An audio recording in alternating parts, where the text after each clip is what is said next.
Bismillahirrahmanirrahim.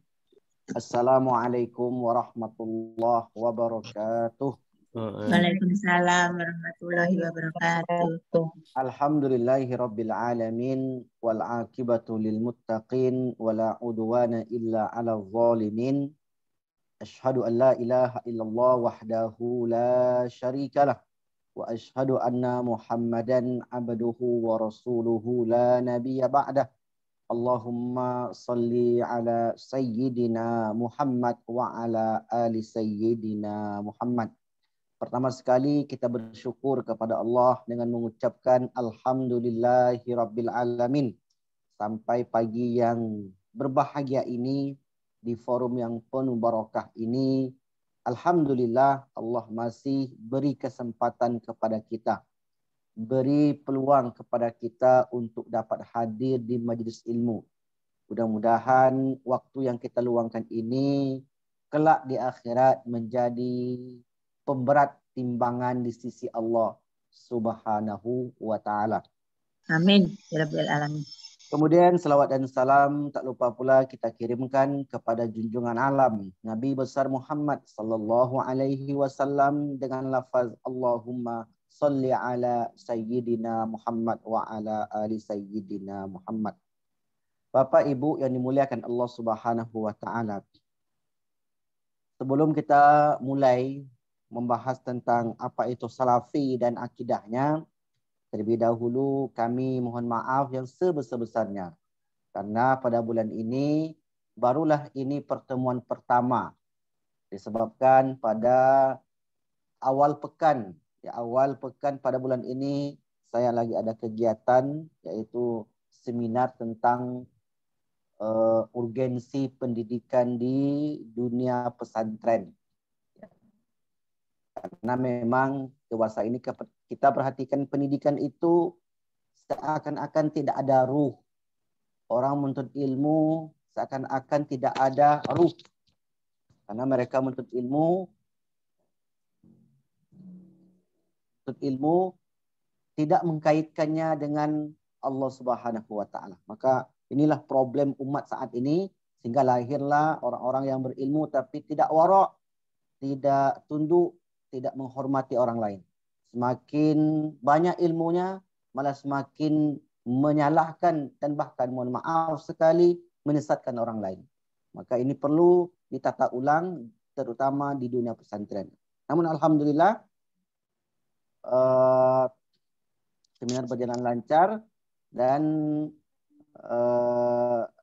dapat pula kita menyelesaikan kembali apa yang telah kita tulis dan apa yang telah kita buat.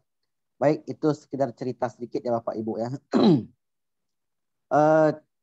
Insya Allah pada pagi yang berbahagia ini kita akan membahas satu tema yang sangat penting sekali, yaitu salafi dan akidahnya. Nah Bapak Ibu, sebelum kita membahas apa itu salafi, apa itu akidahnya, kita mengulang sedikit apa yang telah kita bahas sebelumnya, yaitu tentang Ahlus Sunnah wal Jamaah. Nah, kita bisa membedakan mana Ahlus Sunnah wal Jamaah dan mana yang bukan Ahlus Sunnah wal Jamaah apabila kita sudah mengenal Ahlus Sunnah wal Jamaah. Kita bisa mengenal itu warna kuning ketika ada warna lain. Dalam sebuah kotak ada macam warna, ada merah, ada putih, ada hitam. Di situ ada warna kuning. Kita tahu itu warna kuning karena yang lain ada warna hitam, warna merah, dan seterusnya. Nah, ketika kita mengetahui suatu kebenaran, maka mesti kita tahu pula di mana kesesatan, kesalahan. Mustahil orang yang tahu dia benar, tapi tak tahu salah. Nah, dahulu telah kita jelaskan apa itu Ahlus Sunnah wal Jamaah, siapa tokoh-tokohnya, dan apa buku yang dipelajari di dalamnya, dan apa pula manhaj akidahnya. Bagaimana mereka melihat perbedaan pendapat. Bagaimana mereka melihat bagaimana para ulama yang datang sesudah para sahabat mengamalkan apa yang tidak dibuat oleh Nabi. Nah, banyak yang dilakukan oleh ulama-ulama Ahlus Sunnah wal Jamaah. Dan Ulama Ahlus Sunnah wal Jamaah secara silsilah. Silsilah itu sanad keilmuan menyambung sampai kepada baginda Rasulullah sallallahu alaihi wasallam. Nah, saya harap kepada Bapak Ibu untuk dapat merujuk kembali, melihat kembali siapa sesungguhnya Ahlus Sunnah wal Jamaah. Setelah kita paham, tahu dan bisa membedakan, maka insya Allah apapun kelompok dan aliran yang muncul dan sampai ke telinga kita, insya Allah dapat kita tepis, dapat kita bentengi diri kita dan keluarga kita dari kelompok di luar Ahlus Sunnah wal Jamaah. Baik. Kemudian setelah itu muncul pula kelompok Khawarij. Khawarij, apakah dia termasuk Ahlus Sunnah wal Jamaah? Jawabannya tidak. Ya. Kenapa? Karena manhaj, metodologi, kemudian pengambilan dalil dari Al-Quran maupun hadis, kemudian dalam pembahasan akidah, mereka tidak sesuai sepenuhnya dengan yang diajarkan oleh baginda Rasulullah Sallallahu Alaihi Wasallam. Nah, saya harap juga kepada Bapak Ibu untuk dapat merujuk atau membaca apa itu Khawarij dan akidahnya. Sehingga nanti kita bisa memilah dan memilih mana yang benar, mana yang salah, mana yang tepat, mana yang tidak tepat. Oke, baik. Pada pagi ini kita langsung saja kepada materi Salafi dan akidahnya. Oke. Seperti yang disebutkan oleh Ustaz Khairul Anam LCMAG tadi, bahwa Salafi ataupun Wahabi adalah pembahasan yang terus up to date, yang terus berkembang, yang seakan-akan tak pernah habis. Nah, sebenarnya mereka ini siapa? Dan kenapa mereka selalu dibicarakan? Dan kenapa mereka selalu menjadi yang bisa menyebabkan di tataran masyarakat konflik. Kita sebut konflik. Jadi konflik perang pemikiran.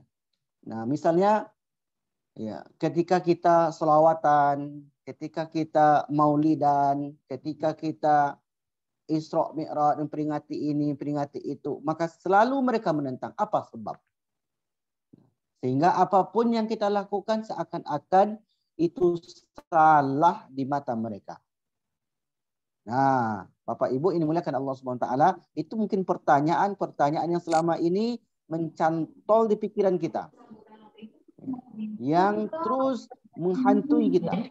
Maka insya Allah mudah-mudahan dengan pembahasan yang singkat ini dapat kita bahas itu semua. Oke, baik Bapak Ibu, mohon audionya dimatikan dahulu karena dapat mengganggu konsentrasi saya. Oke, baik. Nah, sebagaimana judulnya adalah Salafi dan akidahnya. Salafi secara bahasa itu maknanya terdahulu. Ini bahasa. Karena akar katanya salafa yaslufu atau aslafa yuslifu. Salaf artinya secara bahasa adalah orang-orang yang terdahulu, yaitu 3 generasi ulama pertama. Disebut dengan ulama salaf, yaitu abad pertama, abad kedua, dan abad ketiga. Perhatikan Bapak Ibu, saya ulang lagi. Abad pertama, abad kedua, dan abad ketiga disebut oleh ulama-ulama akidah atau mayoritas ulama, jumhur ulama, bahwa 3 abad pertama ini disebut dengan salaf. Itu yang disebut dengan salaf. Kemudian abad keempat, abad kelima, dan abad keenam itu disebut dengan ulama-ulama khalaf. Khalaf artinya yang datang kemudian. 3 abad pertama salaf. 3 abad berikutnya khalaf. Abad ke-7 dan seterusnya ini disebut juga dengan khalaf. Khalaf, tapi bukan khalaf yang 3 pertama tadi. Artinya yang datang kemudian. Jadi khalaf itu artinya yang datang kemudian. Yang datang kemudian disebut dengan khalaf. Nah, secara dasar salaf ini adalah pemikiran-pemikiran ulama yang hidup pada abad pertama, abad kedua, dan abad ketiga Hijriah. Siapa mereka? Nah, kita sebut misalnya Imam Asy-Syafi'i, Imam Ahmad bin Hambal, Imam Bukhari, Imam Muslim, Imam Abul Hasan Al-Asy'ari. Nah, itu rujukan atau ulama yang penggagas kelompok Asy'ari. Yang kami belajar di Al-Azhar, yang syekh-syekh kami, ulama-ulama kami, mayoritas bermanhaj, berpahamkan akidah Asy'ari yang bersumber dari Imam As-Saji. Imam As-Saji belajar dengan Imam Ahmad bin Hambal. Imam Ahmad bin Hambal belajar kepada Imam Syafi'i. Imam Syafi'i belajar kepada muridnya Ibnu Umar, Nafi'. Nafi' belajar kepada Ibnu Umar. Ibnu Umar belajar kepada baginda Rasulullah SAW. Dan baginda Rasulullah mendapat wahyu dari malaikat Jibril. Malaikat Jibril mendapat wahyu dari Allah Subhanahu wa ta'ala. Nah, itulah ya Bapak Ibu, ulama salaf. Nah, salaf. Kenapa ada fi-nya? Disebut ulama lahulu salafi untuk menyandarkan nama itu kepada generasi tadi. Misal nama saya Wandi. Wandi dari Riau. Wandi Ariyawi. Nah, Ariyawi berarti orang Riau. Nah, berarti as-salafi pada dasarnya yang adalah ulama yang hidup abad ke-1, ke-2, dan ke-3 Hijriah. Namun, di sini ini pentingnya nih Bapak Ibu.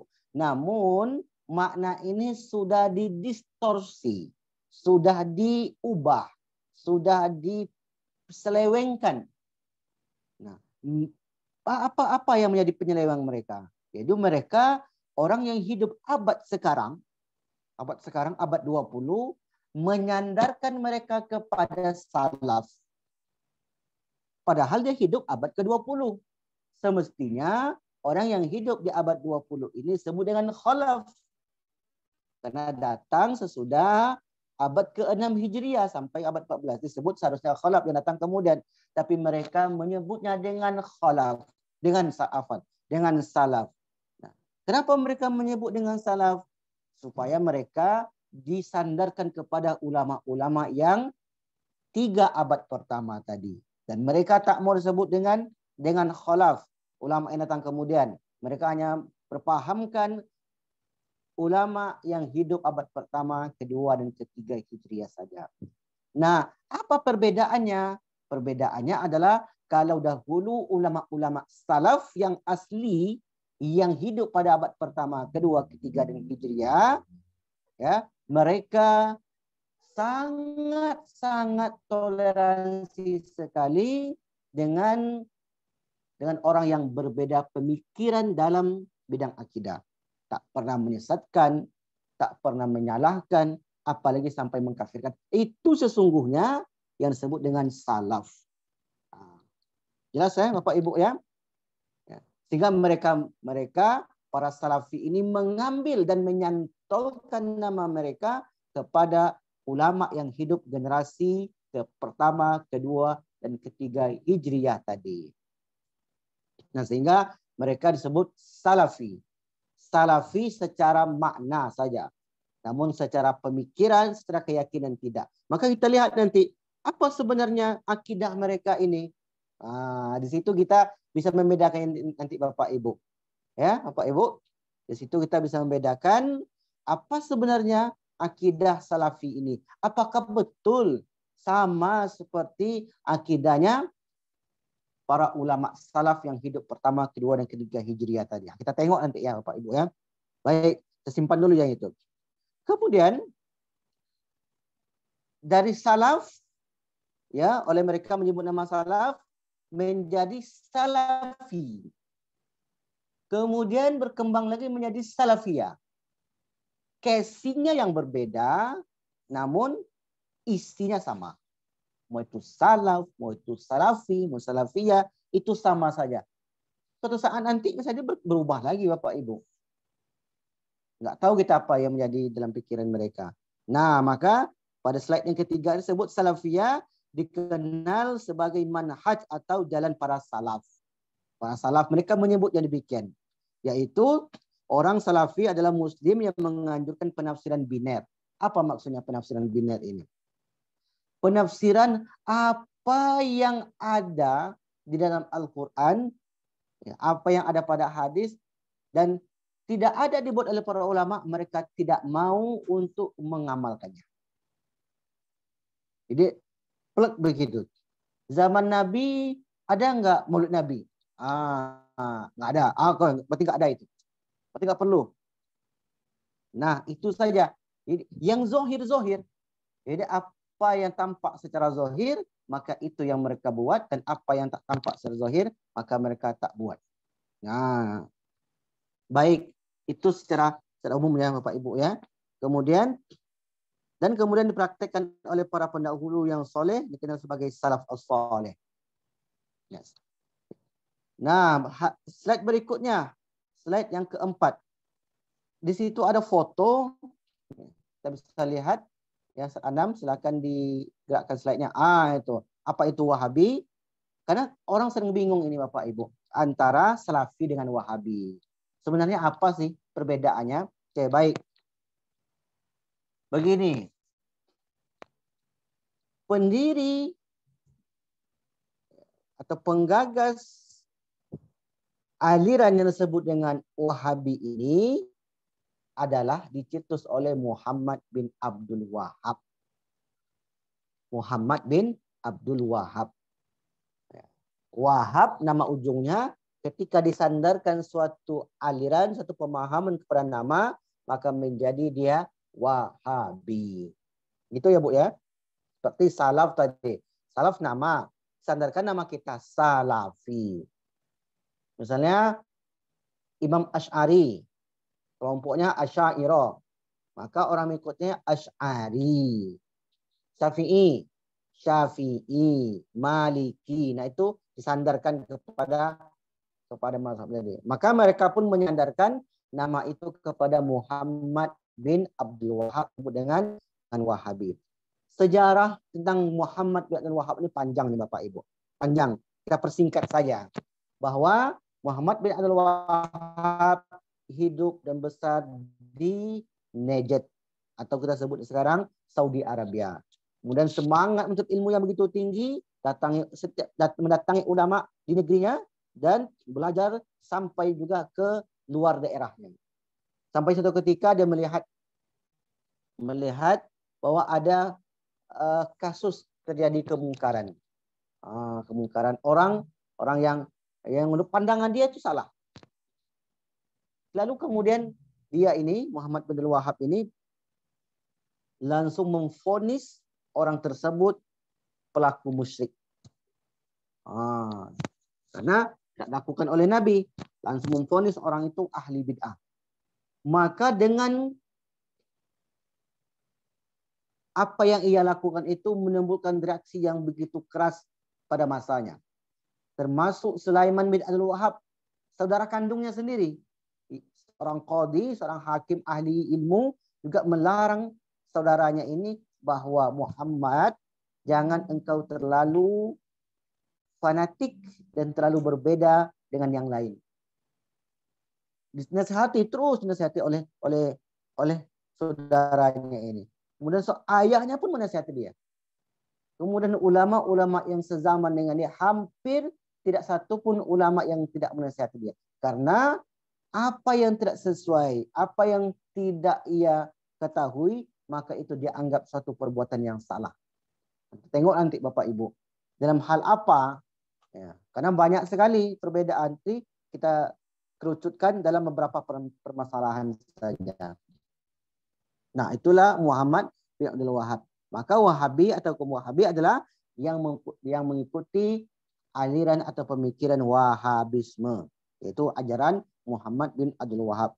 Itu foto ya, saya dapat dari internet, dan foto ini kebenarannya itu tak diragukan bahwa Muhammad bin Abdul Wahab ini dakwanya menjadi berkembang pesat bersamaan dengan Allahumma shalli Muhammad, yaitu pendiri negara Saudi Arabia, Abdul Aziz, ya, King Abdul Aziz. Nah, jadi mereka itu sezaman, dan akhirnya pemikiran Muhammad bin Wahab ini ditopang oleh pemerintahan yang sejalan dengan dia.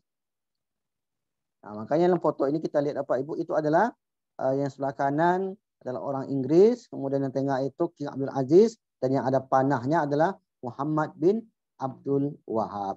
Sebelah kirinya adalah ulama-ulama yang hidup zaman dia yang seide dan sepemikiran dengan Muhammad bin Abdul Wahab. Jadi kalau Bapak Ibu nanti heran lagi, apa sih bedanya Ustaz antara Salafi dengan Wahabi atau Salafiyah? Sebelum nama Salafi itu muncul, ingat, sebelum nama Salafi itu muncul, yang populer sebelum itu adalah yang disebut dengan Wahabi. Wahabi digagas oleh Muhammad bin Abdul Wahab. Muhammad bin Abdul Wahab meninggal, maka penerusnya atau murid-muridnya menamai mereka dengan Wahabi. Yaitu menyandarkan nama mereka kepada nama guru mereka. Terus berjalan waktu dari murid ke murid, dari murid ke murid, terus sampai generasi berikutnya, dapat mereka menemui pertentangan yang keras di tengah masyarakat. Saat mereka, aliran Wahabi ini diklaim sebagai aliran yang dapat memecah belah umat. Diklaim seperti itu. Karena selalu menyalahkan perbuatan, menyalahkan amalia apa yang dilakukan oleh suatu negeri. Karena mendapat pertentangan yang keras, akhirnya mereka mengubah namanya menjadi Salafi. Nah, begitu yang kami baca, begitu yang informasi yang kami dapatkan. Maka sekarang jarang kita dengar nama Wahabi. Ya, tidak begitu populer, bukan jarang. Tidak begitu populer dibanding dahulu. Kalau tahun 90-an, nama Wahabi itu sangat populer. Sangat populer. Nah, sekarang yang populer adalah nama Salafi. Jadi kalau Bapak Ibu bertanya, apa bedanya Ustaz? Sama saja. Ya, tak ada bedanya. Hanya bermetamorfosis dari Wahabi menjadi Salafi. Wahabi pengikut Muhammad bin Wahab, Salafi isinya mengikut pemikiran Muhammad bin Wahab. Tambahannya mereka orang-orang Salafi ini sudah mulai merujuk kembali kepada kitab Ibnu Taimiyah. Kemudian merujuk kepada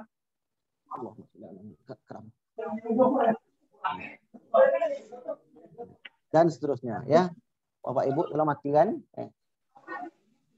dan ulama-ulama lainnya. Oke, baik.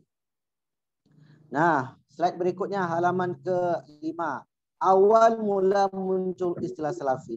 Nah, coba Bapak Ibu lihat, istilah Salafi sendiri dipopulerkan oleh Nasruddin Al-Albani. Nasruddin Al-Albani ini ulama Saudi, ya, yang banyak menulis buku. Ya. Sebelumnya nama itu nggak populer, maka dipopulerkan oleh Nasruddin Al-Albani sekitar tahun 1980-an. Nah, di Indonesia nama itu mulai populer, nama Salafi itu tahun 2000-an. Nah, mungkin yang hidup tahun 90-an itu pasti tahulah. Baik, Bapak Ibu, berikutnya. Nah, ini lebih urgen lagi. Apa sih ajaran mereka? Nah, sehingga begitu mendapat pertentangan keras di masyarakat. Nah, coba lihat ajaran Wahabi kembali kepada Al-Quran dan As-Sunnah versi mereka. Apa maksudnya versi mereka, Ustaz? Apakah ada versi lain? Begini, Bapak Ibu. Ya, Al-Quran Sunnah adalah rujukan kita bersama.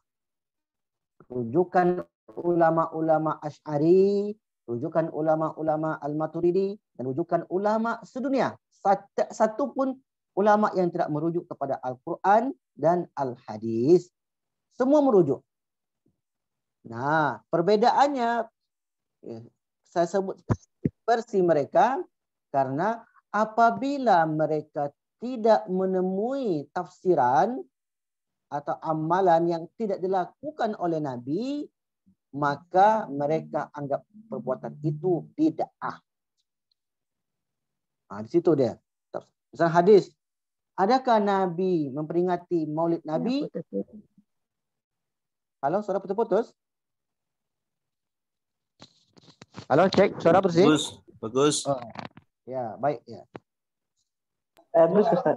Ya, versi mereka. Saya sebut versi mereka adalah apa yang tidak mereka temui dalam kitab-kitab mereka, maka mereka anggap itu keliru dan bahkan salah. Bahkan pelakunya mendapat dosa besar. Nah, gitu Bapak Ibu. Ini kembali kepada Al-Quran Sunnah. Sebenarnya, ya, Bu Yanti, sebentar. Ya, Ustaz. Tolong matikan mic-nya. Oh, oke, baik. Ya, kembali kepada Al-Quran dan Sunnah versi mereka. Ya, apa yang tidak mereka temui dalam tafsiran ulama Asy'ari, ya seperti yang kita sebutkan sebelumnya, maka mereka dengan mudah saja menolaknya. Misalnya tentang ilmu kalam, ilmu tentang perdebatan, oh itu tak boleh, itu haram. Kemudian pelajari ilmu filsafat, haram. Kemudian apa yang tak dibuat Nabi, seperti Isra Mi'raj, maka itu bid'ah. Kemudian kunut dan seterusnya. Kemudian kalau orang meninggal, kita kirimkan bacaan Fatihah, itu tak boleh. Nah, ini yang saya sebut tadi versi mereka. Nah, berarti ada Al-Quran dan hadis lain, tidak? Kan itu maksudnya. Ini mesti saya jelaskan betul-betul ini Bapak Ibu, supaya Bapak Ibu tidak salah paham nanti. Nah, itulah menjadi ide pemikiran mereka. Nah, ajarannya. Nanti di bawah kita ulas agak lebih dalam lagi. Nah, jadi secara umum mereka akan selalu mengatakan kita mesti kembali kepada Al-Quran Sunnah. Back to Quran dan Sunnah. Kembali kepada Al-Quran dan Sunnah. Itu betul, tak salah. Anam juga mengajarkan Al-Quran dan Sunnah. Saya mengajarkan Al-Quran dan Sunnah. Bahkan Bapak Ibu, saya cerita sedikit. Saya sekarang sedang menulis buku Sifat 20. Cara mudah paham Sifat 20. Isinya Sifat 20 ini, wujud, kidam, bako, dan seterusnya, itu Al-Quran hadis, Al-Quran hadis, Al-Quran hadis. Dalilnya Al-Quran, dalilnya hadis, dan dalilnya akal. Jadi Al-Quran dulu, hadis dulu, dan dalil akal. Nah, kenapa saya buat demikian? Tujuannya adalah bahwa akidah yang dipelajari di Azhar itu bukan tidak dari Al-Quran, bukan tidak dari hadis, semuanya dari Al-Quran hadis. Tak satu pun yang kita pelajari atau yang kita ajarkan keluar dari Al-Quran dan hadis. Nah, mereka menuduh, kenapa sifat 20? Kenapa hanya 20? Kenapa dibatasi? Nah, kita selalu jawab, kita tidak pernah membatasi sifat Allah. Tidak pernah. Allah itu maha sempurna, maha kuasa, jauh dari kekurangan dan kecacatan. 20 disebut 20 karena membahas yang 20 ini saja akal kita sudah sangat cukup untuk mengenal Allah. Itu 20. Sifat Allah tak terbatas. Nah, itu kembali kepada Al-Quran dan Sunnah juga. Tetapi mereka tidak menerima. Kenapa? Karena kembali kepada Al-Quran dan Sunnah yang mereka pahami tidak seperti yang kita pahami. Akhirnya apa? Menolak selain dari yang mereka ajarkan. Nah, disinilah problemnya, disinilah permasalahan itu muncul. Bapak Ibu belajar dari ulama Saudi atau Bapak Ibu belajar dari ulama Yaman. Ulama Yaman banyak memberikan amalan wirid. Wirid Al-Atos, wirid Al-Ba'lawi, wirid Al-Alawi, banyak sekali wirid. Bagi mereka tak ada wirid-wirid. Tak ada di Al-Quran, tak ada di hadis. Allahu Akbar. Nah, inilah jadi problem itu. Padahal orang tua kita yang di kampung-kampung itu, mereka juga punya tuan guru dahulu. Yang diajarkan itu Al-Quran hadis juga. Menjadi pertentangan ketika mereka masuk ke daerah-daerah, disebabkan tak ada di Al-Quran, tak ada di hadis. Dan selalu mengemukakan dalil, laukana khairam ma sabakuna ilai. Kalau seandainya itu perbuatan baik, maka mereka tak mungkin mendahului kami. Itu dalil yang mereka pegang. Padahal ayat ini bercerita tentang orang kafir. Orang kafir mengatakan kepada Muhammad, wahai Muhammad, seandainya beriman itu adalah baik, beriman kepada Tuhan yang satu itu adalah baik, maka tentu kami lebih dahulu. Kami lebih dahulu beriman daripada kamu. Karena Tuhan yang banyak saja tak bisa menghantarkan kami, tak bisa membuat kami kaya, tak bisa membuat kami kuat. Apalagi Tuhan yang satu. Lau kana khairan, kalau seandainya itu baik wahai Muhammad, masa bakuna ilai, kami tak akan membiarkan mereka dahulu melakukannya. Ayat ini satu orang kafir diberikan kepada orang muslim. Nah, tentu ini mendapat pertentangan yang sangat keras. Jelas ya Bapak Ibu ya? Nanti kita diskusi nanti. Baik. Karena ini menarik sekali diskusinya. Nah, slide berikutnya halaman slide 7. Tokoh-tokohnya. Ini saya tulis tokohnya kaliber ini ya, kaliber internasional ya. Kalau di Indonesia banyak sekali selatan ini Bapak Ibu rujuk. Misalnya Abdul Qadir Jawas, Abdul Qadir Abdad, apa lagi banyak lah itu. Tak ingat saya nama semua. Hampir di setiap daerah mereka punya ustadz-ustadz yang mereka itu ya luar biasa, didukung dengan segala halnya, media, kemudian tempat dan seterusnya. Nah, ini toko yang saya buat, yang saya tulis kaliber internasional. Muhammad bin Abdul Wahab, Syekh bin Baz. Kita sebut Syekh itu artinya orang tua. Orang tua bin Baz, Nasruddin Albani, dan Syekh Utsaimin. Nah, Syekh Utsaimin. Lagi-lagi Bapak Ibu, menariknya, apa yang diajarkan Syekh Utsaimin ini terkadang bertolak belakang dengan apa yang diajarkan oleh murid-murid mereka di Indonesia. Misal di Saudi, Syekh Sudais. Syekh Sudais itu tak pernah kunut ketika di Saudi. Ya, ketika jadi imam di Masjidil Haram. Karena mereka pahamnya fikihnya bukan Syafi'i. Tetapi ketika sampai di Indonesia, sholat di Masjid Istiqlal, dia pun kunut. Minta jadi imam, dia pun kunut. Tapi terkadang ada beberapa ustadz yang di Indonesia ini betul-betul keras. Pokoknya tak bisa. Pokoknya dah susah dah itu. Nah, nanti silakan diskusikan nanti siapa saja tokoh mereka. Oke, baik, berikutnya. Nah, akidahnya. Akidahnya. Oke, baik. Slide 8 Ustaz. Akidahnya. Akidahnya. Ini memaknai ayat-ayat mutasyabihat secara zahir. Ayat mutasyabihat ini Bapak Ibu, ayat yang butuh penafsiran.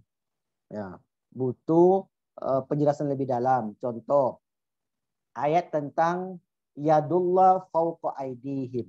Ini ayat ya, ayat berkata tangan Allah di atas tangan mereka. Yadun artinya tangan. Nah, mereka memaknai tangan itu ya seperti tangan kita. Yadullah fauqa aidihim, tangan mereka seperti tangan Allah seperti tangan mereka. Yadullah fauqa aidihim, tangan Allah di atas tangan mereka. Ulama-ulama Asy'ari, ya, ulama Ahlussunnah wal Jamaah yang kami pelajari di Al-Azhar dan keyakinan mayoritas ulama dunia bahwa tangan di situ bukan berarti tangan ini, tetapi tangan maknanya adalah kekuasaan Allah di atas kekuasaan mereka. Artinya Allah Maha Kuasa. Nah, itu disebut dengan Allah Al-Qudrah, Qadir, yang Maha Mampu, Maha Berkuasa. Dan mereka tolak itu. Nah, contoh ya, salah satu contoh ayat-ayat mutasyabihat. Kalau Bapak Ibu mau lebih dalam tentang ayat mutasyabihat ini, bisa baca di buku saya yang berjudul 20 tanya jawab seputar akidah. Itu saya bahas tuntas itu. Ada 3 metode ulama dalam memahami ayat-ayat mutasyabihat. Ayat-ayat tentang Allah turun, Allah yang menunjukkan mata, tangan, betis, bertempat tinggal. Nah, ini ada 3 ulama, 3 metode ulama. Ada menggunakan metode tafwid, ada takwil, dan isbat. Isbat inilah yang dilakukan oleh Salafi. Isbat itu maknanya menetapkan makna sesuai ayat dan memahaminya sesuai konteks. Itu ayat mutasyabihat. Ya, Bapak Ibu ya. Kemudian yang kedua, meyakini orang tua Nabi masuk neraka. Dimanapun Bapak Ibu tanya, Salafi itu meyakini orang tua Nabi masuk neraka. Ahlus sunnah wal jamaah tidak demikian. Tidak satupun ahlus sunnah wal jamaah meyakini orang tua Nabi itu masuk neraka. Masa orang tua Nabi masuk neraka, Bapak Ibu? Ini kan sungguh keterlaluan namanya. Oke, baik. Berikutnya kita persingkat. membagi tauhid kepada 3 macam. Inilah yang selalu diajarkan kepada mereka. Macam-macam tauhid menurut Salafi. Yang pertama rububiyah. Rububiyah. Rububiyah itu Allah yang mengatur alam semesta. Rububiyah. Ya. Yang kedua uluhiyah, tentang keesaan Allah. Yang ketiga asma wa sifat. Asma artinya nama, wa dan sifat adalah sifat. Nah, coba Bapak Ibu perhatikan 3 kategori ini. Rububiyah itu tentang ketuhanan. Kemudian uluhiyah tentang Tuhan. Asma, nama dan sifat tentang Tuhan. Ketiga-tiganya ini sebenarnya satu masih tentang ketuhanan. Nah, mereka hanya membahas dalam tauhid itu yang 3 ini saja.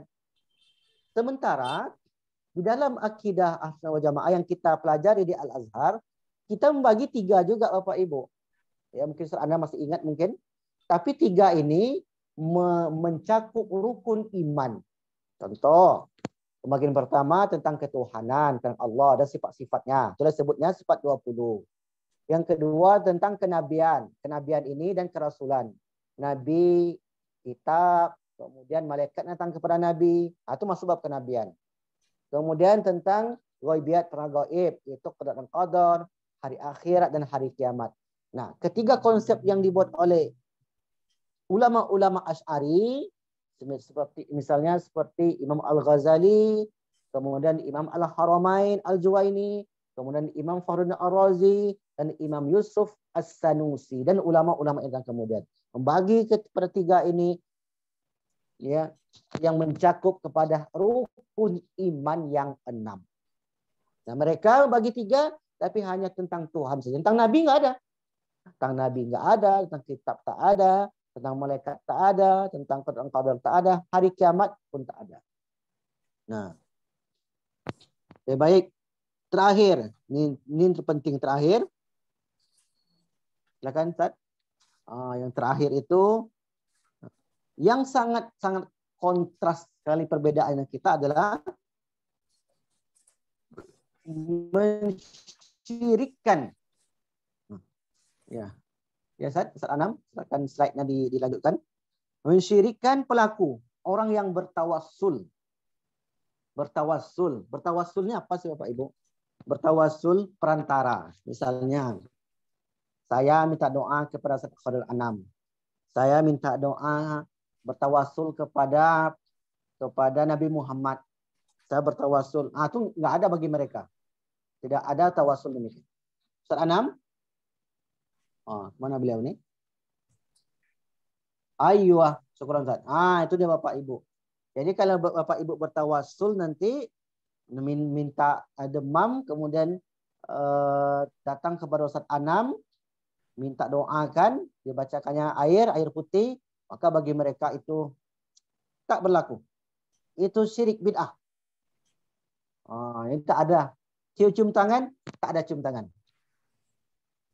Dianggap kalau cium tangan kepada guru, kepada kiai, kepada ini, itu merendahkan diri kita. Yang paling berhak sujud hanya kepada Allah. Tak ada. Ditolak. Maka pelakunya syirik. Kemudian tabaruk, mencari berkah, ngalap berkah kalau istilah orang Jawa. Saya dah tulis bukunya Bapak Ibu. Ngalap berkah amalan para ulama. Kalau Bapak Ibu ingin membaca silakan. Bukunya tipis, hanya 110 halaman kalau tak salah. Tipis. Cari di Google tuh ada itu, ngalap berkah. Di Indonesia ini yang nulis ngalap berkah 2 orang. Ya. 1 orang Salafi, Muhammad Arifin Badri, Dr. Arifin Badri, yang kedua saya. Yang ditulis oleh Muhammad Arifin Badri itu tawasulnya hanya dengan amal soleh saja. Tawasul kepada kiai, kepada yang lainnya, maka mereka ditolak. Tabaruk pun demikian. Tabaruk itu tidak ada istilah tabaruk. Nah, dalam buku itu saya tulis Bapak Ibu bahwa ternyata Imam Ibn Taimiyah yang sebenarnya itu adalah ulama mereka, itu membolehkan tabaruk. Imam Ibnu Katsir yang mereka selalu rujuk kitabnya, kitab Ibnu Katsir, membolehkan tabaruk. Kemudian Imam Az-Zahabi memulihkan tabaruk. Kemudian ulama-ulama lainnya yang mereka rujuk, tapi mereka tak terima itu mereka buang dan mereka abaikan. Kemudian istighatsah. Istighatsah berkumpul setempat meminta pertolongan kepada Allah Subhanahu wa taala. Itu juga mereka tolak istighatsah. Kemudian mensyirikkan pelaku bid'ah. Jadi saya ini itu udah kena syirikan aja, kena sesatkan saya. Tapi biasa. Saya dulu Ustaz Anam ketika mau berangkat ke kuliah di mobil di bis kita itu bis 80 coret dari Hai Ashir ke kampus. Dalam bis itu ada orang nggak tahu orang Suria kayaknya karena pecinya itu bulat. Dia tanya kepada saya, dari mana? Dari Indonesia. Mau kemana? Saya mau kuliah. Kuliah jurusan apa? Jurusan akidah filsafat, saya bilang. Sontak dia bilang, khalas. Sekarang begini. Wala tuwasil dirasah. Jangan kau lanjutkan jurusan. Wa tahawwal. Dan ganti jurusanmu kepada syariah. Disuruhnya saya ganti jurusan Ustaz. Kenapa saya bilang limaza? Li'anna syu'bata aqidatil falsafah, syu'banya jurusan akidah falsafah itu dolun, sesat kata dia. Wa muhadiruhu, dan dosennya pun dolun, dosennya pun sesat. Masya Allah, saya katakan dalam hati saya disesatkan dan dosen-dosennya Azhar pun disesatkan. Lalu kemudian saya tanya, kalau dosen Azhar itu sesat, kenapa kamu belajar di Azhar? Oh, saya nggak belajar akidah di Azhar. Saya hanya belajar fikih saja. Tapi kan dosennya akidahnya Azhar. Ya, saya nggak ambil akidahnya, saya ambil fikihnya saja, kata dia. Begitulah modelnya. Jadi disesatkan dan disyirikkan. Mungkin Ustaz Anam juga pernah mengalami hal yang sama. Ya, Ustaz ya. Kemudian takwil. Takwil itu menafsirkan ayat. Takwil namanya. Itu Syekh Mutawalli Sya'rawi itu kena sesatkan tuh Bapak Ibu. Karena dia mentakwil. Mentakwil itu menafsirkan ayat dengan pikiran yang berdasarkan pada Al-Quran hadis. Itu kena sesatkan juga. Semua yang berbeda dengan mereka itu kena sesatkan. Nah inilah. Ya, sebenarnya masih banyak ya Bapak Ibu ya. Kalau kita bahas tuntas ini sebenarnya tak habis-habis. Karena ulama bertahun-tahun membahasnya tak habis-habis. Ini kita bahas yang pokok-pokok saja. Yaitu tentang kenapa mereka bid'ahkan, kemudian kenapa mereka menganggap paling benar, dan kenapa mereka tidak mau bersama dengan kita, karena menganggap apa yang tidak diajarkan Nabi adalah salah. Nabi tak pernah mentakwil, Nabi tidak pernah tawassul, Nabi tidak pernah tabaruk, Nabi tidak pernah istighatsah. Yang zohir-zohir saja. Itulah tadi maknanya memahami ayat dan hadis mutasyabihat secara zohir dan tak mau menggali lebih dalam lagi. Bahkan orang mengatakan Sayyidina Muhammad saja itu disalahkan. Tak ada kata Sayyidina. Nabi Muhammad tak pernah kata Sayyidina kepada dirinya sendiri. Nah, banyak lagi sebenarnya. Nanti kita diskusikan insya Allah ya. Hampir 1 jam saya berbicara. Mudah-mudahan ini bermanfaat. Jika ada pertanyaan silakan ditulis ataupun langsung ditanyakan. Juga boleh. Sekian. Saya kembalikan kepada Ustaz Anam. Wassalamualaikum warahmatullahi wabarakatuh. Waalaikumsalam. Ya, terima kasih. Ustadz. Silakan Bapak Ibu yang ada pertanyaan berkaitan dengan Salafi dan akidahnya. Baik Ustaz. Ya, silakan siapa di mana? Saya Siti Julaiha dari Jakarta Barat. Iya, silakan Ibu Siti Julaiha. Terima kasih Ustaz. Saya dengar mengenai Salafi ini ada dibagi lagi ya, ada golongan keras, ada golongan yang tidak keras apa lemah ya, nggak paham. Kalau nggak keras lembut berarti Bu. Lunak. Itu sebab begini, yang saya dengar itu ada juga yang membid'ahkan atau yang mengkafirkan, tapi ada juga yang mengatakan tidak boleh mudah untuk mengkafirkan seseorang. Kemudian lain-lain lah begitu. Kemudian yang membuat kita bingung juga ya. Tadi ada tabarok, ada tasabihat dan sebagainya itu. Bagaimana sebaiknya kita yang benar di hadapan Allah Oke, dalam baik. Terima kasih Ustaz. Baik. Terima kasih, Bu ya. Ya, sekedar info kepada semua jamaah. Beberapa waktu yang lalu Ibu Zuleha dapat musibah ya, Bu ya. Amin. Ya, mudah-mudahan bersabar kepada beliau. Dan beliau alhamdulillah sudah komunikasi juga dengan saya. Kemarin mau pesan buku Perjalanan Akhirat ya, Bu ya. Insya Allah Ustaz. Insya Allah. Bagi Bapak Ibu yang lain ingin pesan, stok sedikit cuma 5 jilid. Oke, baik. Betul sekali. Mereka ini variannya banyak sekali. Ada yang lembut, ada yang keras, ada yang lunak, ada yang apa lawannya? Lunaknya ya disebut ya. Ada suara. Nah, halo? Ya, jelas suara. Jelas ya? Ya, sekarang jelas. Jadi yang keras ataupun yang lunak itu kalau kita bawa kepada pemikiran dasar tadi Bapak Ibu, misalnya tabaruk, tetap saja mereka menolak. Nah, yang lunak ini mereka berbau dengan masyarakat dan tak mau terang-terangan untuk berbeda. Namun di dalam keyakinan mereka sama, Salafi itu semua sama. Nah, hanya saja pendekatannya ada yang secara ekstrim, ada yang secara secara lembut. Yang lembut ini dia mau berbaur dengan kita. Dia kadang ikut dengan kita. Tapi ketika kita jumpa, kemudian cium tangannya, atau nampak itu tetap saja tidak membenarkannya. Tapi tidak menyebutnya secara frontal. Itu salah, tidak. Nah, itu yang lembut itu. Saya berkawan juga dengan orang-orang yang seperti itu. Sebenarnya dia tidak menolak. Sebenarnya dia menolak. Saya nulis buku sifat 20. Itu tidak mereka terima itu. Tapi tak bilang saya salah. Nah, dia tak mau bilang, oh, kamu ini salah. Karena dia masih menjaga persaudaraan. Nah, orang-orang seperti ini ya, berteman dengan mereka itu bagus. Ya. Sebenarnya kita ini tak ada masalah. Apapun pemikiran kita, yang tak boleh itu adalah menyalahkan orang lain. Kita adik-beradik aja bisa tak sama pemikiran. Gini Bapak Ibu, Kiai Haji Ahmad Dahlan dan Kiai Haji Hasyim Asy'ari itu gurunya satu.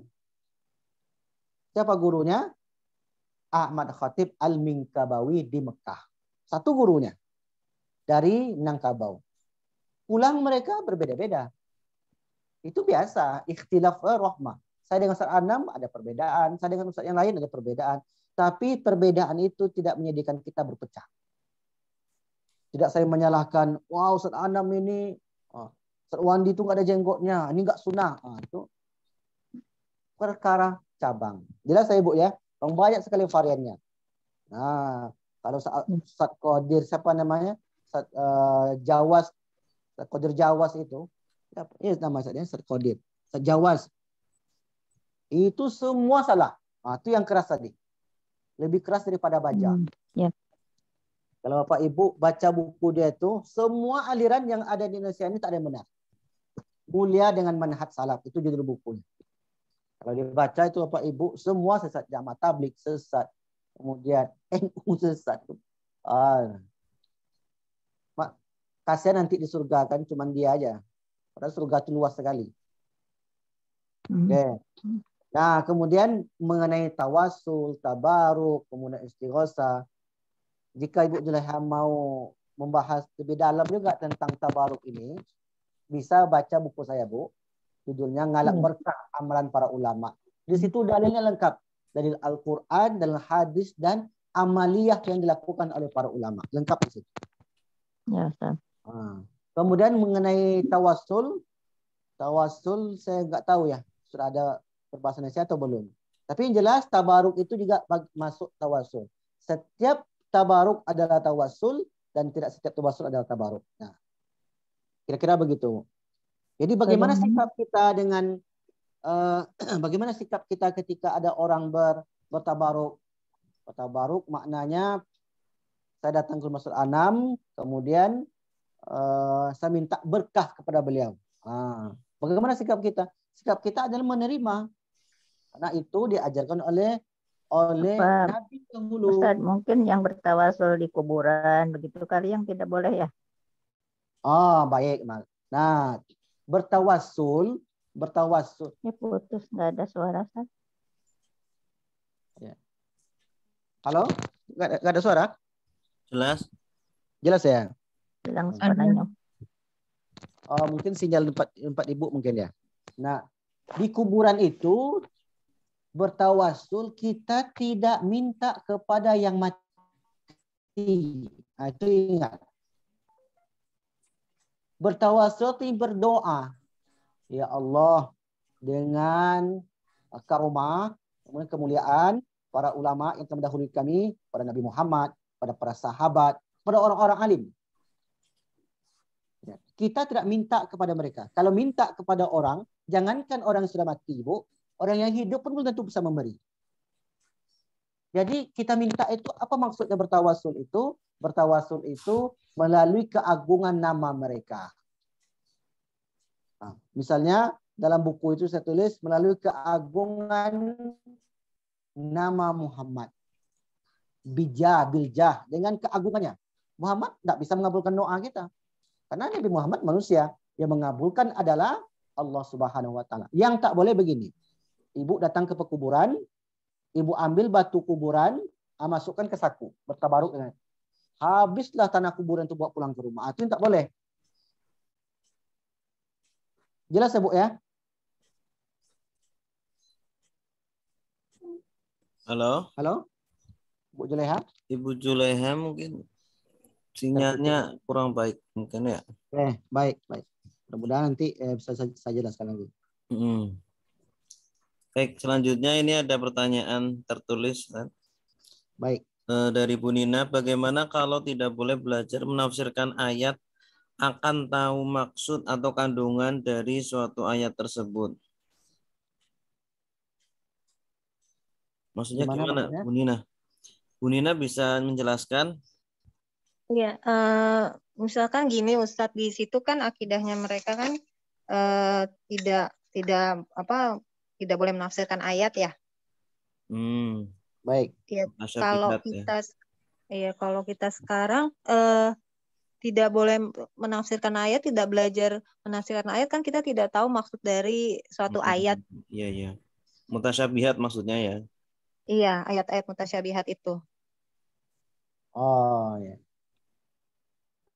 Maksudnya kalau kita tidak boleh belajar mengetahui maksud dari ayat-ayat mutasyabihat, kan kita tidak bisa mempraktekkannya. Maksudnya kan kita tidak bisa mengaplikasikan di kehidupan kita dong. Ya betul. Ya. Nah begini, ya, itu ungkapan yang kurang tepat ya yang disampaikan oleh yang bersangkutan ya Bu ya. Karena kalau tak boleh kita mempelajari ayat-ayat mutasyabihat tadi atau tak boleh menafsirkan, tidak mungkinlah Ibnu Abbas menafsirkan ayat mutasyabihat. Ibnu Abbas itu siapa? Anaknya Abdullah. Anaknya Abdullah bin Abbas. Ibnu Abbas adalah keponakan Rasulullah. Ulama tafsir pertama. Dia menafsirkan itu ayat-ayat mutasyabihat. Kemudian ulama yang kemudian Imam At-Tabari, kemudian Imam Ibnu Katsir, kemudian Imam Al-Qurtubi, kemudian dan seterusnya. Dan rata-rata ulama itu menafsirkannya. Nah, perbedaannya adalah ketika ulama Asy'ari menafsirkan ayat-ayat mutasyabihat, mereka menggunakan pendekatan takwil. Takwil contohnya Ar-Rahmanu 'alal 'arsy istawa. Allah berada di istiwa di Ar-Rahmannya. Ya, Allah duduk di istiwanya. Nah, maksud duduk di sini bukan bertempat, tapi Allah menguasai seluruh alam semesta. Kenapa mesti ditakwil? Agar pakai tablet nih. Agar terhindar dari kesalahan. Tetap boleh, Bu. Ya, tetap boleh. Karena ulama-ulama kita dari masa ke masa mereka tak satu pun yang tidak menafsirkan ayat Al-Quran. Tak satu ayat, tak satu huruf pun yang tidak mereka tafsirkan. Dan tafsir itu jumlahnya 150-an lebih. Kira-kira begitu. Iya, Ustadz. Berarti Yang kita tak boleh maksudnya itu adalah, yang tak boleh itu kita sendiri yang menafsirkan. Kita ini hanya membaca karya tafsir ulama. Kalau kita menafsirkan, nah itulah yang terjadi pada Syiah. Yang selalu akan kita bahas sesudah ini. Contoh Syiah itu.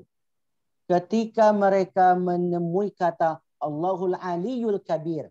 Allah itu maha tinggi dan besar. Nah itu yang dipahami oleh ulama Ahlus Sunnah wal Jamaah. Kata Syiah, Allahul Aliyul Kabir. Allah itu membesarkan Ali. Jadi Ali di situ bukan artinya tinggi, tapi Ali bin Abi Thalib. Itulah misalnya alif lam mim zalikal kitab hudal lil muttaqin. Huda itu artinya petunjuk. Nah kata Syiah petunjuk itu artinya Ali bin Abi Thalib. Ini yang tak boleh, tafsiran yang tidak mengacu kepada standar yang telah dibuat oleh para ulama salaf maupun khalaf. Baik. Oh iya Ustaz. Assalamualaikum Pak Ustaz. Waalaikumsalam ya Bu. Bu Nurlela Pak dari Bekasi.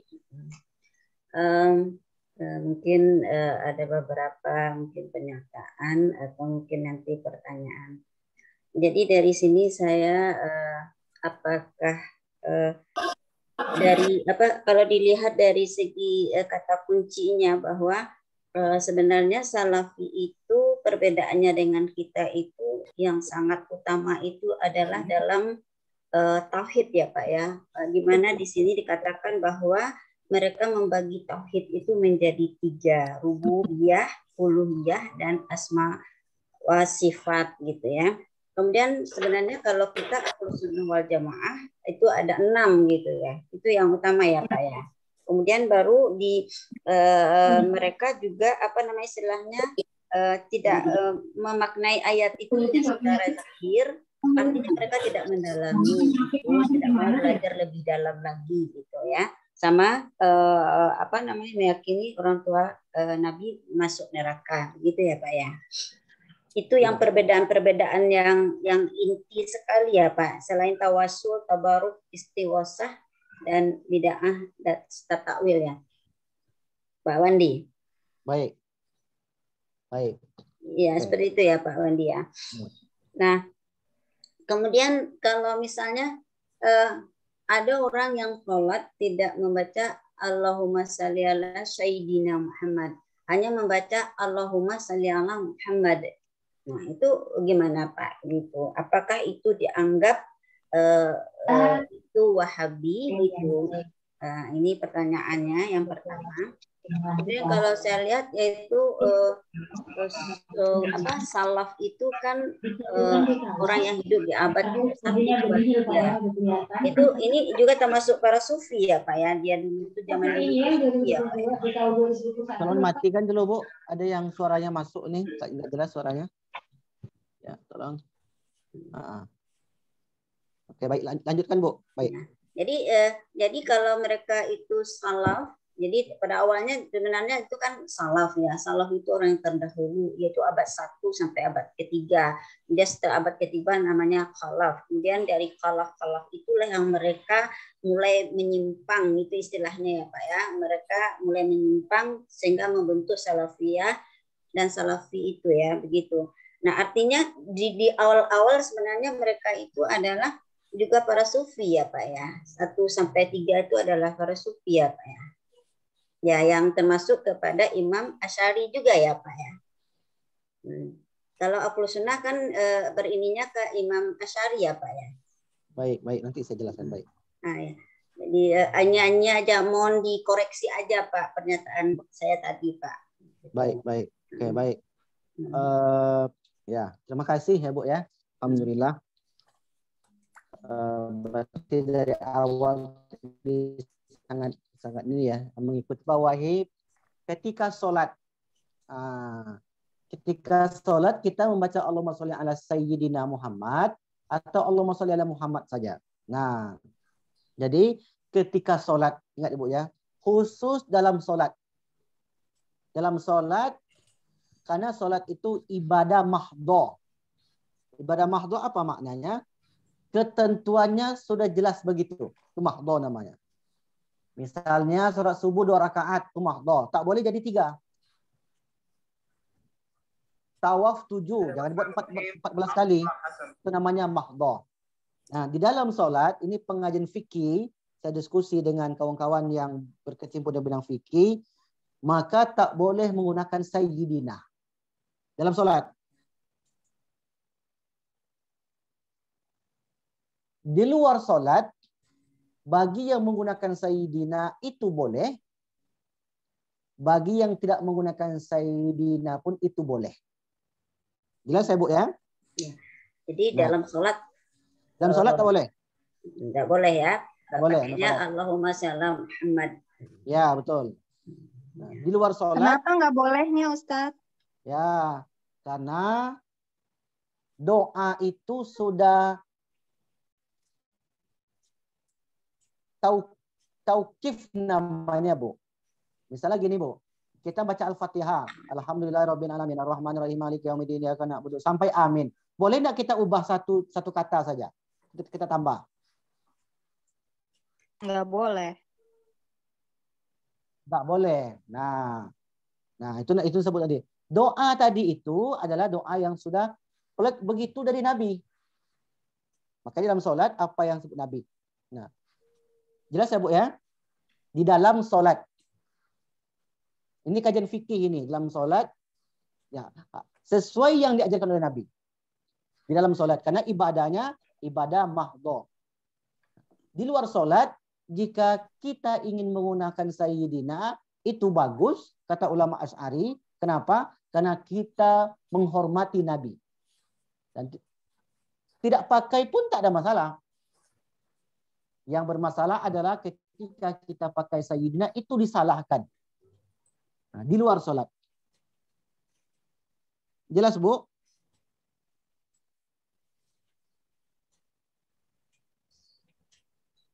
Ya Pak, Jelas ya? mengerti. Ya. Apakah orang yang suka berdebat itu dianggap juga salafi, Pak? Oh, belum tentu. Belum tentu. Belum tentu. Ya. Nah, jadi baik ya. Berarti nah, perdebatannya tentang ini ya, tentang perdebatan misalnya tentang sunnah tadi ya, tadi misalnya begitu ya. Ya. Misalnya sering mengatakan orang tidak melakukan yang yang tidak dibiasakan, tidak dilaksanakan oleh Rasul, itu dikatakan bid'ah gitu. Padahal itu harus dipahami dulu, harus ada kalamnya juga. Tidak ada kalam, ada segala macam kali ya Pak ya, gitu yang harus dilihat. Makanya tadi contoh yang kita buat adalah di dalam ibadah ghairu mahdhah. Seperti kita kalau ada orang meninggal, kita baca Yasin. Nah, ada enggak dalilnya? Ada. Iqra'u Yasin ala mautakum. Ada dalilnya. Tapi bagi mereka itu tak ada. Nah, di sini ini perbedaannya, Bu. Sebenarnya dalil itu bukan tidak ada, tapi belum terbaca. Nah, itu sebenarnya. Nah, kalau dibaca tuh ada dalil semua itu. Iya. Kemudian ulama-ulama Asy'ari tadi mereka juga sufi. Karena dulu pernah saya sampaikan ada 3 tuh ya. Dalam bidang fikih ada 4 rujukan ulamanya. Yang tertua Imam Malik, Imam Hanafi, Imam Syafi'i, dan Imam Ahmad bin Hanbal. Itu fikih. Nah, inilah yang muktabar. Yang muktabar artinya yang diakui, yang dipakai oleh dunia sekarang ini. Kenapa mereka itu diakui? Karena mereka punya disiplin ilmu dan punya panduan-panduan. Karena sebenarnya mazhab fikih itu banyak sekali. Tapi kalau kita ikut semua, akan bingung nanti. Oh, kami tak perlu mazhab, kami langsung ke Nabi. Kan begitu sekarang. Terkadang begitu. Nah, emangnya ulama yang 4 itu tak ikut Nabi? Nah, itu pertanyaan. Oke, panjang lagi cerita ya. Kemudian yang kedua, dalam bidang akidah. Akidah ada 3 ulamanya. Yang pertama, Abu Ja'far Thahawi. Itu di Mesir besarnya. di Tohawiyah. Kemudian yang kedua Abu Mansur Al-Maturidi di Samarkand, Uzbekistan ke atas. Kemudian yang ketiga Abul Hasan Al-Asy'ari besar di Irak atau Baghdad. Nah, tiga inilah rujukan dalam bidang akidah. Dalam bidang tasawuf ada dua yang populer. Yang pertama Imam Junaid Al-Baghdadi. Imam Junaid dari Baghdad. Imam Abu Muhammad Al-Ghazali, Imam Ghazali. Nah, ini yang populer. Nah, mereka itu sekaligus mereka pakar di bidang fikih, mereka juga sufi. Mereka pakar di bidang akidah, mereka juga sufi. Karena sufi itu kan sebenarnya tazkiyatun nafsi, penyucian jiwa. Bahasa lainnya tazkiyatun nafsi. Jadi tak ada satupun ulama kita itu yang jiwanya tak bersih. Semua jiwanya bersih. Nah, perbedaan kita dengan mereka, ya seperti yang tadi Ibu juga sebutkan, ada seperti orang tua Nabi. Kita meyakini orang tua Nabi masuk surga, ada tidak. Kemudian menolak takwil, kemudian menolak tawasul kepada orang soleh gitu ya, menolak tabaruk, kemudian yang keras lagi menolak kunut, menolak Maulid Nabi, menolak Isra Mi'raj, menolak perayaan nuzul Quran. Allah. Pak Ustaz, kalau meminta didoakan oleh Ustadz atau oleh seseorang itu termasuk apa, Pak? Ya, itu termasuk tawasul dan tabaruk. Enggak dosa kan ya, Pak? Enggak, Bu. Itu udah anjuran kita, Bu. Pak Untuk lebih Ustadz, lengkapnya mungkin Ibu bisa baca buku saya, Ngalap Berkah judulnya. Itu lengkap dalil semua di situ. Ngalap Berkah itu lengkap semua. Minta doa kepada siapapun kita bisa minta doa. Diri itu Bahkan begini, Bu. yang perlu diketahui pertama kali tiap seseorang itu. Kok tolong matikan dulu Dia lamanya. selamat dari segala insecure yang banyak menjangkiti banyak anak-anak muda sekarang. Yang pertama dia harus menyadari. Halo, ya tolong matikan Pak dulu. Ustadz, kalau Ya. baca surat Nariyah gimana? Surat Nariyah, sholawat Nariyah. Gak ada masalah, Bu. Solawat itu selawat kepada Nabi itu dianjurkan. Nariyah. Iya. Iya. Naria. Allahumma Nah, sholli baik. ala sayyidina Muhammad. Ya, baik. Jadi Saya mau bagi tanya, yang ya silakan. bagaimana sikap kita ya kalau misalkan kita masih bertemu orang-orang yang menganggap kayak 40 harian, tahlilan gitu ya, perayaan Maulid itu mereka masih menyalahkan gitu. Nah, sedangkan yang ikut merayakan, ikut mengadakan itu sikapnya bagaimana gitu. Karena pendapat mereka itu kan nggak dilakukan sama Nabi ya, dan pun para sahabat juga tidak melakukan gitu sepeninggalnya Nabi. Jadi dianggapnya tetap salah gitu. Perbuatan seperti itu tetap salah gitu. Karena kalau kita mau dibilang umatnya Nabi ya kita mengikuti benar-benar semua yang dilakukan dan yang tidak dilakukan. Juga para sahabat. Baik. Sikap kita bagaimana menjelaskannya? Yang pertama didudukkan orangnya. Duduk, ajak diskusi. Ya, ngopi. Ajak ngopi. Jadi ajak diskusi, duduk. Nah, Ibu panggil orang yang paham supaya nanti bisa didengarkan oleh dia. Nah, di mana tidak adanya? Salahnya di mana? Oh, tak ada orang 40 itu, Ustaz. Kenapa buat 40? Nah, 40 itu tujuan kita apa? Tujuan kita adalah untuk bersedekah. Ya. Kenapa bisa dibuat 40, Ustaz? Ya sebenarnya tiap hari pun boleh. Kalau Ibu uangnya banyak, tiap hari ngundang orang untuk bersedekah, makan di rumah, boleh. Nah, pemilihan itu adalah ijtihad namanya, Bu. Nah, bukan berarti mengkultuskan hari itu wajib 40. Yang mengatakan wajib ini juga salah. Ya, jelas ya, Bu ya? Dibuatnya 7 hari, bukan berarti hanya hari itu aja untuk bersedekah. Terkadang ada orang awam itu yang salah paham tentang tradisi kita ini. Oh, hari ke-7 ini hari yang istimewa. Sebenarnya bukan demikian. Jadi hari ke-7 itu kita buat Ya supaya jaraknya agak jauh sedikit. Karena biasanya tuan rumah ya ingin menyediakan makan, ingin minum. Menyediakan makan dan minum ini boleh atau tidak untuk orang yang sudah meninggal. Ibu bisa baca di buku saya Perjalanan Akhirat yang seri pertama tentang kehidupan di alam barzakh. Itu sudah saya bahas tuntas ini. Iya. Ya, seri pertama itu kehidupan di alam barzakh. Kemudian di seri kedua itu nanti orang yang bangkit dari kubur itu mereka menanti sedekah mereka itu dan sampai nanti pada hari kiamat, pada surga dan neraka. Nah, sebenarnya diajak ngopi aja ya Ustaz ya. Ajak ngopi, jelaskan kepada mereka.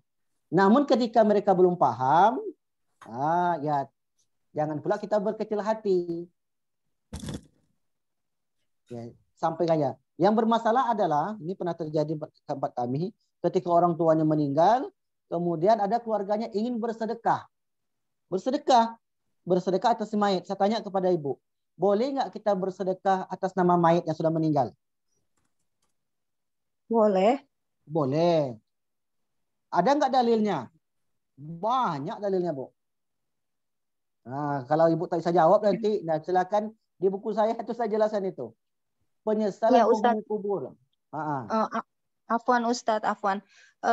Ya itu salah satu contoh ya yang 40 hari ini kan, terus ada lagi banyak ya yang perayaan-perayaan yang tidak dilakukan pada zamannya Rasul, juga para sahabat juga tidak melakukannya sepeninggalnya Rasul gitu, Ustadz. Nah itu kan disalahkan gitu loh oleh yang mengaku Salafi, itu tetap dianggap salah sama mereka gitu kan. Kalau kita mengaku umatnya Nabi Muhammad, ya kita tidak melakukan sama sekali gitu. Jadi kalau di kehidupan sekarang nih di masyarakat kita kan masih ada juga yang melakukan itu. Sikap kita bagaimana? Kita mau ikut kayak perayaan Maulid ya, kayak nuzul Quran kayak gitu-gitu gitu kan, kita yang mau ikut tapi disalahkan gitu, Ustadz. Ya, baik begini Bu. Jadi saya tengok permasalahannya semakin melebar ini ya Ustaz Anam ya. Oke, baik begini. Bedakan antara ibadah mahdhah, ibadah yang sudah pakem dari Nabi, yang tak boleh diubah-ubah, tak boleh ditambah, tak boleh dikurang. Salat, puasa, apa lagi?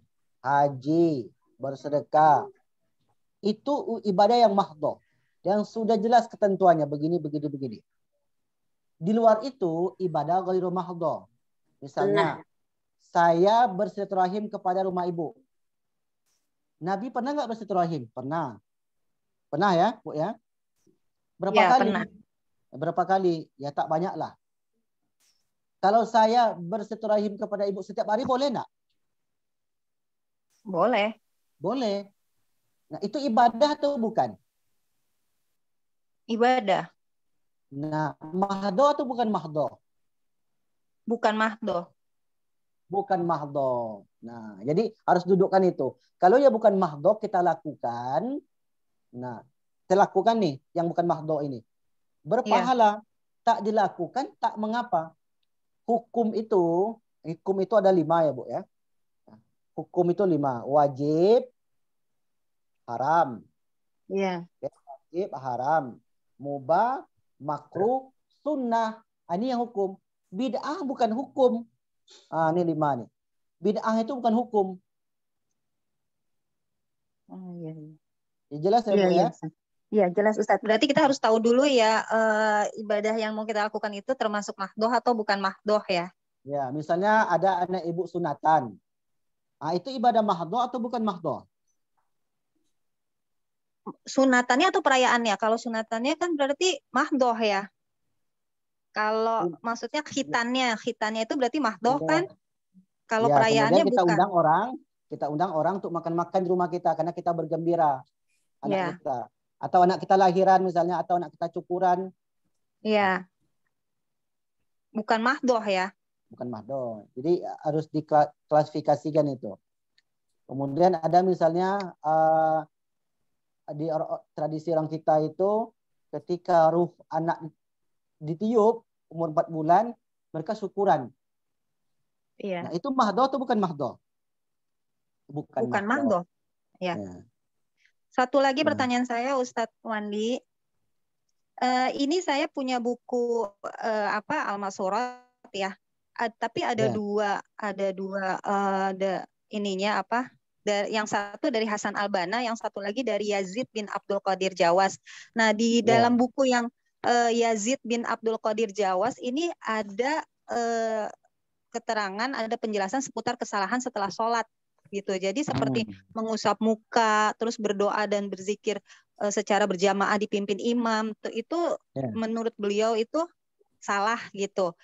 Ya. Tapi di sini juga banyak penjelasannya, beliau juga menyertakan dalil-dalilnya gitu, Ustadz. Ya. Dan Begini. ketika saya berikan ke satu ustadz saya gitu, beliau bilang ini orang ini nggak boleh diikutin gitu, karena dia tuh banyak banget menyalahkan seperti Ya. itu. Begini Bu, ya.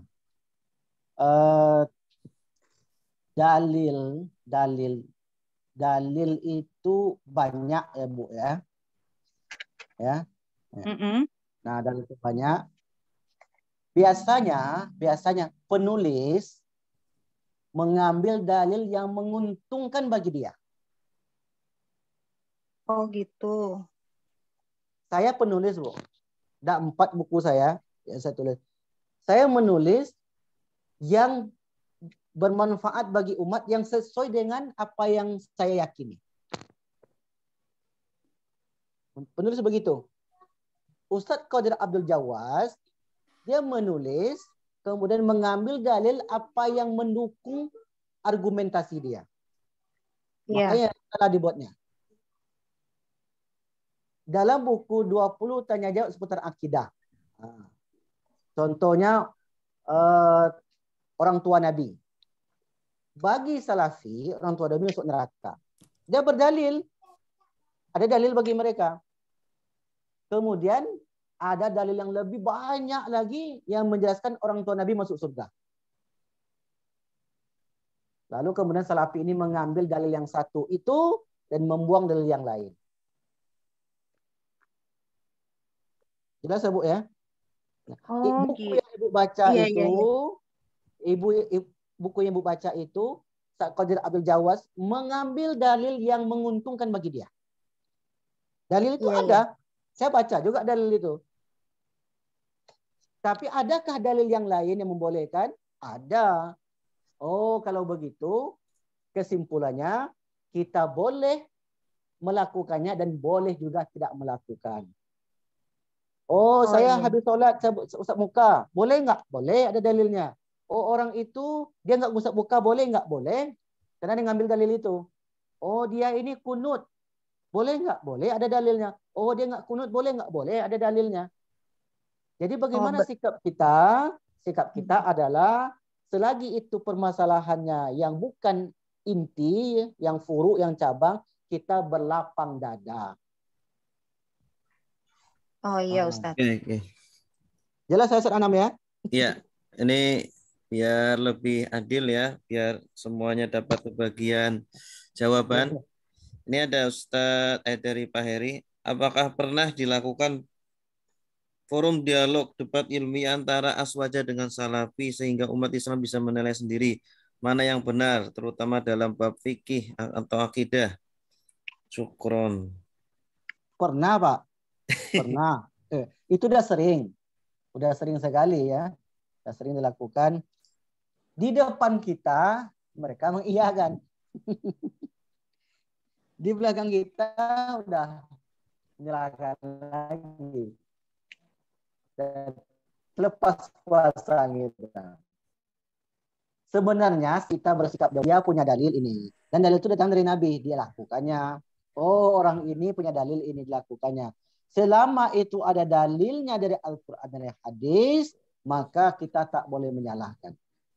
Yang terjadi adalah ketika kawan-kawan Salafi ini tidak menemukan dalil dalam buku mereka, isdat semua. Salah semua. Di situlah permasalahan. Dan ini dituntut kepada kita untuk terus belajar lagi, Bu. Untuk belajar lagi, insya Allah. Ya, selanjutnya dalilnya harus dicari tahu juga Ustadz, kuat atau lemah. Ya, Maksudnya kalau siapa yang dalilnya lebih kuat, siapa yang pakai dalilnya lemah gitu kan Ustaz? oh kita ini bukan kuat-kuatan lemah-lemahan Ibu. Kita itu beribadah. Ibadah, ya ibadah, saya kembali tadi, ibadah yang mahdo, ibadah yang ghair mahdo. Kalau ibadah mahdo, semua dalilnya sahih. Oke. Ibadah yang luar mahdo, ada namanya istidlal, pengambilan dalil. Nanti masuk dalam bab ilmu usul fiqh. Pengambilan dalil. Misalnya, Maulid Nabi. Maulid Nabi tak dilakukan oleh Nabi. Oke. Kapan itu mulainya? Abad ketiga Hijriah. Kemudian oleh ulama fikih, apa sih substansi dari Maulid Nabi ini? Oh, substansinya adalah mengingat sejarah Nabi. Nah, karena tak semua orang sempat untuk belajar. Sibuk bekerja, sibuk ngurus anak, sibuk ini, sibuk itu. Tak ada waktu untuk membaca buku. Ada acara yang menceritakan tentang perjalanan Nabi. Dari situlah mereka dapat ilmu. Mendapat ilmu baik atau tidak baik. Maka kata para ulama sangat baik sekali. Nah, namanya istidlal. Jadi ibaratnya saya simpulkan beginilah Bu. Orang masak. Apakah semua orang bisa masak? Masak cincang lah contohnya. Semua kita bisa masak cincang nggak? Belum tentu. Belum tentu. Apakah kita harus masak cincang dulu baru kita makan cincang? Enggak, bisa beli. Enggak mesti. Dibeli dulu. Nah, kita percaya nggak dengan orang yang masak itu? Percaya. Percaya. Nah, kenapa kita percaya? Karena dia sudah punya ilmu di situ. Saya disuruh masak cincang, akan masak sama saya. Serahkan ahlinya. Serahkan pada ahlinya. Ada nggak dalilnya itu Ustaz? Ada. Fas'alu ahla dzikri in kuntum la ta'lamun. Jadi saya sarankan kepada kita semua ya, belajar, cari guru, yang guru itu yang dapat menenangkan kita, bukan untuk membuat pikiran kacau. Itu pesan saya kepada kita semua. Jadi guru yang kita menenangkan kita, mengingat kita kepada akhirat, menciptakan perdamaian, menciptakan ukhuwah, menguatkan tubuh umat Islam yang begitu lemah. Nah, itulah yang perlu saat sekarang ini. Iya, betul Ustaz. Baik. Ini ada satu lagi pertanyaan. Tapi pesantrennya cukup pesat ya di Indonesia dan di YouTube sangat gencar. Apa karena ada pemudahan-pemudahan melakukan hal dalam fikih ibadah? Dari Bu Siti Julaiha. Gimana Ustaz? Tadi nggak kedengaran? Tapi pesantrennya cukup pesat ya di Indonesia dan di YouTube sangat gencar. Apakah karena ada pemudahan-pemudahan melakukan hal dalam fikih ibadah? Ya. Kalau kaitan pesantren besar itu dana besar. Kita doakan Ustaz Anam ini punya pesantren juga Bu. Kita memang buat pesantren dananya kurang ya, karena, karena pusatnya ini bawahnya duitnya banyak. Kita harap kepada masyarakat Indonesia, terutama yang mengaji ini, jika ada kelebihan harta, kita dukung dakwah ini. Terutama Ustaz Anam saya tengok luar biasa sekali beliau sudah mulai mengaji. Kalau bisa Ustaz antum punya lembaga kecil aja Ustaz. Ya, tak perlu besar-besar dulu, antum punya murid yang terus mengaji di situ. Nah, seperti yang lakukan sekarang ini bagus sekali. Nah, kemudian nanti kalau antum punya kesempatan untuk nulis buku itulah yang kita sebarkan. Nah, juga mungkin Bapak Ibu seperti buku yang saya tulis itu adalah buku yang mewakili pemahaman Ahlus Sunnah wal Jamaah. Kemarin udah antum share Ustaz buku saya? Udah, Allah berkah. Yang ini yang perjalanan akhirat. Perjalanan akhirat kayaknya sudah. Nanti saya kirim lagi. Oke, baik. Itu adalah salah satu cara kita untuk mencerdaskan umat, Bu. Karena kita tak mau berdebat. Karena debat itu mengeraskan hati. Dia kalah, saya menang, bangga. Kalau kita kalah, dalam sholat pun terpikir, tadi apa dalilnya ya? Nanti saya carilah. Biasanya begitu. Pas ruku terakhir itulah ingat dalil tuh. Habis sholat langsung cari orangnya lagi. Mengeraskan hati. Wallahu a'lam bishawab. Saya kira Baik. begitu. Terima kasih. Baik, terima kasih Ustaz Wandi Bustami. Kalau khair, Ustaz. Jazakallah khair. Terima kasih Bapak Ibu semuanya yang sudah menyimak. Ini diskusinya sangat menarik sekali. Insya Allah kita lanjutkan pada sesi-sesi berikutnya. Mari kita tutup dengan doa kafaratul majlis. Subhanakallahumma wa bihamdika asyhadu an la ilaha illa anta astaghfiruka wa atubu ilaik. Wassalamualaikum warahmatullahi wabarakatuh. Waalaikumsalam Waalaikumsalam warahmatullahi wabarakatuh.